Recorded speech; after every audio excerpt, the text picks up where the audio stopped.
దేశ ప్రధానిగా 10 ఏళ్లు వ్యవహరించి మరో 5 ఏళ్లు ప్రధానమంత్రిగా ఉండేందుకు వీలుగా ప్రజా తీర్పును కోరుతున్నారు నరేంద్ర మోదీ. తన 10 ఏళ్ల పదవీ కాలంలో తీవ్రమైన వ్యక్తిగత ఆరోపణ ఏమైనా ఉందంటే అది ఖరీదైన దుస్తుల్ని ధరిస్తానది. పూటకో జత ధరించడం ఆయనకు అలవాటుగా పేర్కొంటారు. అన్నిటికీ మించి విదేశీ ప్రముఖులు ఎవరైనా వచ్చినప్పుడు మోదీ కాస్ట్యూమ్స్ ప్రత్యేక ఆకర్షణగా నిలుస్తుంటాయి. దీనిపై బోలెడని విమర్శలు మాత్రమే కాదు, ఆన్లైన్లో పెద్ద ఎత్తున మీమ్స్ వైరల్ అవుతుంటాయి. మోదీని వ్యతిరేకించే వారందరూ ఆయన దుస్తుల గురించి తరచూ ప్రస్తావిస్తుంటారు.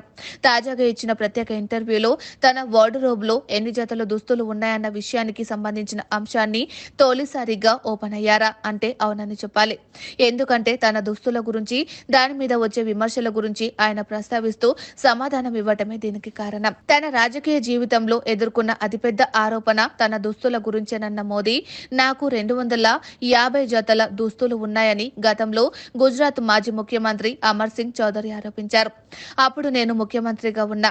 ఆయన నా మీద ఆరోపణలు చేసిన రోజునే ఒక సభలో పాల్గొన్నా. 250 కోట్ల రూపాయలు దోచుకున్న సీఎం కావాలా, లేదంటే 250 దుస్తులు ఉన్న ముఖ్యమంత్రి అని సభకు వచ్చిన వారిని ప్రశ్నించా.